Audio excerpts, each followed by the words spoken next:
Hi hello நண்பா. இன்றைக்கி இந்த வீடியோவில் ஆர்டி பற்றி தான் பார்க்க போகிறோம். ஸோ ஆர்டி ஏன் அப்படின்னா, நம்ம ஒரு பக்கம் ஸ்டாக் மார்க்கெட்டில் இன்வெஸ்ட் பண்ணுறோம். ஸோ செலவுகள் பார்க்குறோம். ஸோ இவ்வளோ விஷயங்கள் பார்த்துட்டு நம்மளால் ஒரு எமர்ஜென்சி ஃபண்டை க்ரியேட் பண்ணிட முடியாது. ஸோ எமர்ஜென்சி ஃபண்டுனால் ஒரு 6 மாதத்துலேருந்து ஒரு வருஷத்துக்கான எமர்ஜென்சி ஃபண்டை நம்ம ரெடி பண்ணணும். ஸோ நம்ம எவ்வளோ சேலரி வாங்குறோமோ அதை பொறுத்து. இப்போ 10,000 வாங்குறோன்னா ஸோ 6 மாதத்துக்கு 60,000, ஒரு வருஷத்துக்கு 1.5 லட்ச ரூபா நம்ம ரெடி பண்ணணும். சரி, 1,20,000. ஸோ இதை உடனே ரெடி பண்ண முடியுமானா கண்டிப்பாக முடியாது. ஸோ அதுக்கு தான் கொஞ்சம் கொஞ்சமாக சேர்த்து வச்சு ரெடி பண்ணுறதுக்காக தான் ஆர்டி எடுத்துகிட்டு வந்திருக்கேன். இந்த ஆர்டியில் பார்த்திங்கன்னா மாதம் 1000 இன்வெஸ்ட்மெண்ட் பண்ணுவேன். ஸோ 10 இயர்ஸ்க்கு நான் போட்டிருக்கேன். ஸோ எனக்கு பார்த்திங்கன்னா 6.5% இன்ட்ரெஸ்ட்டாக கொடுக்குறேன் அப்படின்னு சொல்லியிருந்தாங்க. ஸோ ஆனால் எனக்கு வந்தது பார்த்திங்கன்னா, நான் ஒரு 3 மாதம், அதாவது வருஷத்துக்கு நமக்கு சொல்லிடுவாங்க 6.5%. ஆனால் அதை நம்ம அக்கௌண்ட்டில் வர வைக்கும்போது குவார்ட்டராக தான் வைப்பாங்க. அதாவது 3 மாதத்துக்கு ஒரு தடவை தான் வைப்பாங்க, வருஷத்துக்கு 4 குவார்ட்ரு. ஸோ 3 மாதத்துக்கு ஒரு தடவை வைப்பாங்க. எனக்கு லாஸ்ட்டாக வைக்கும்போது 6.3% தான் கால்குலேஷன் ஆனிச்சு. ஸோ 6.3% அப்படின்றது ஓகே. 6% வந்தால் கூட எனக்கு ஓகே தான். அது கீழே வந்தால் நமக்கு அது செட் ஆகாது. ஸோ நான் 10 இயர்ஸ் போடுறேன் அப்படின்னு சொல்லும் போதே அங்கே இருக்கிற அண்ணா, இந்த பேங்க் இருக்குமா இல்லையா நீ போடுற அப்படின்னாரு. ஸோ பார்த்துக்கலான்னா போடுங்க அப்படின்ற மாதிரி தான் சொல்லியிருந்தேன். ஸோ இது நடுவில் கூட நான் பிரேக் பண்ணி எடுத்துருவேன். ஸோ ஒரு 5 இயர்ஸ். ஸோ எப்போது எனக்கு தேவை அப்படின்னு வருதோ அப்போ நான் அதை பிரேக் பண்ணி எடுத்துவேன். ஸோ பிரேக் பண்ணி எடுக்கிறேன் அப்படிங்கும்போது எனக்கு ஏதாவது பெனால்ட்டி வருமானா கண்டிப்பாக வரும். ஆனால் அந்த பேங்க்கில் கேட்கும்போது இல்லைன்னு தான் சொன்னாங்க. ஸோ பெனால்ட்டிலாம் இல்லை, சார்ஜஸ்லாம் எதுவுமே கிடையாதுப்பா அப்படின்னாங்க. ஆனால் அதுதான் உண்மை கிடையாது. ஸோ கண்டிப்பாக பெனால்ட்டி சார்ஜஸ்லாம் போடுவாங்க. அதெல்லாம் எவ்வளோ அப்படின்னா, மினிமம் ஒரு சில பேங்க் பொறுத்த வரைக்கும் ஒரு 0.5%, 0.5லேருந்து ஆரம்பிக்கும். ஸோ மேக்ஸிமம் 2% வரைக்கும் போடுவாங்க. ஸோ மினிமம் 100 ரூபாயிலேருந்து நம்ம இன்வெஸ்ட் பண்ணலாம் அப்படின்னு சொல்லுவாங்க. ஆனால் அது உண்மை கிடையாது. ஸோ மினிமம் 500 ரூபாயாவது இன்வெஸ்ட் பண்ண சொல்லுவாங்க. ஸோ 6 மந்த்து பண்ணிக்கலாம் அப்படின்ற மாதிரி ரூல்ஸ் இருக்குது ஆக்சுவலாக, ஆர்பிஐ சொன்ன மாதிரி. ஆனால் 6 மந்த்ஸ்லேருந்து போடுவாங்கன்னா கண்டிப்பாக கிடையாது. 1 இயராவது மினிமம் போட சொல்லுவாங்க. ஸோ ஏன்னா அந்த 1 இயர் போட்டால் தான் அவங்களுக்கும் கொஞ்சம் கெயினாக இருக்கும் அப்படின்றதுனால 1 இயர்லேருந்து போட சொல்லுவாங்க.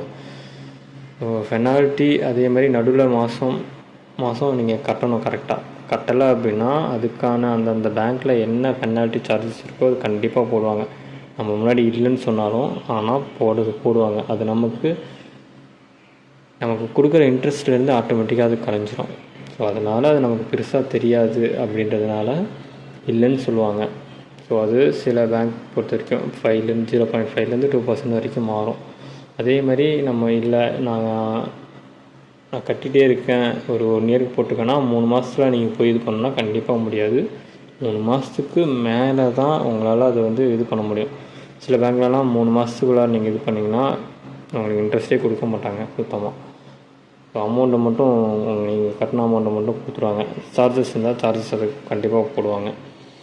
ஸோ அதனால் மேக்ஸிமம் முடிஞ்ச அளவுக்கு மெச்சூரிட்டி பீரியட் முடிஞ்சதுக்கப்புறம் நீங்கள் எடுங்க, அதுதான் நல்லது. இல்லை நமக்கு எமர்ஜென்சியாக வேணும் அப்படின்னா கண்டிப்பாக அந்த பெனால்ட்டியை நம்ம கொடுத்து தான் ஆகணும். இதில் அதுக்கு ஆல்டர்னேட்டிவாக ஒரு விஷயம் சொல்லுவாங்க. என்ன அப்படின்னா, நீங்கள் இப்போ ஒரு 50,000 அதில் சேர்த்துட்டீங்க அப்படிங்கும்போது அதில் 50%, 25,000, சில பேங்க்ஸ் பொறுத்து மாறும் அது. ஸோ 50 கொடுக்கலாம், 70 கொடுக்கலாம், இல்லை 25 கொடுக்கலாம். ஸோ அதுக்கு தகுந்த மாதிரி மாறும்.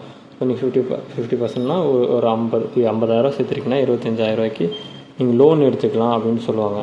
ஆனால் இதில் என்ன ட்விஸ்ட்டுனா, அந்த லோன் பார்த்திங்கன்னா நீங்கள் உங்களுக்கு வர இன்ட்ரெஸ்ட்டு 6.3% இப்போ வருதுன்னா 6.6% வருதுன்னு வச்சுங்க. ஆனால் அவங்க கொடுக்குறது 8% இருக்கும். நீங்கள் லோனுக்கு அவங்க கொடுக்குற இன்ட்ரெஸ்ட்டு. ஸோ நீங்கள் உங்களுக்கு இன்ட்ரெஸ்ட்டு இதுலேருந்து ஆர்டியில் 6% வரும். ஆனால் நீங்கள் அந்த எடுத்த லோனுக்கு 8% கட்டுவீங்க. ஸோ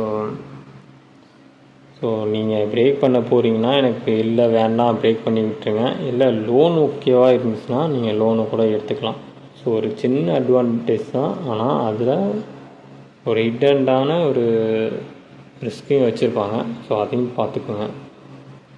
ஸோ நான் பார்த்திங்கன்னா இந்த மாதிரி சின்ன சின்ன மிஸ்டேக் வரக்கூடாது அப்படின்றதுனால நான் ஆட்டோமேட்டிக் பண்ணி வச்சுட்டேன். ஸோ குறிப்பிட்ட தேதியில் நான் போடுற அந்த 1000 அமௌண்ட்டு ஆட்டோமேட்டிக்காக என்னோடய ஆர்டி அக்கௌண்ட்டுக்கு சேஞ்ச் ஆகிடும். ஸோ அதனால் எனக்கு அந்த பெனால்ட்டின்ற அந்த விஷயத்துலனாலும் நான் தப்பிச்சிடுவேன். நம்ம ஒரு மாதம் கட்டலை அப்படின்னாலும் கண்டிப்பாக அதுக்கான பெனால்ட்டி நம்மளுக்கு போடுவாங்க. ஸோ முடிஞ்ச அளவுக்கு நீங்கள் ஆர்டி போடுறீங்க அப்படின்னா ஆட்டோமேட்டிக் பண்ணி வச்சுக்கிங்க. ஸோ எஸ்ஐபி மாதிரி தான், ஆட்டோமேட்டிக் பண்ணி வச்சிட்டிங்கன்னா உங்களுக்கு ஆட்டோமேட்டிக்காக போயிடும் அந்த அக்கௌண்ட்டுக்கு. ஆனால் அதில் முக்கியமாக நீங்கள் பேங்க் அக்கௌண்ட்டில், சேவிங் அக்கௌண்ட்டில் நீங்கள் பணத்தை கண்டிப்பாக வச்சுருக்கணும் அந்த தேதி வரைக்கும்.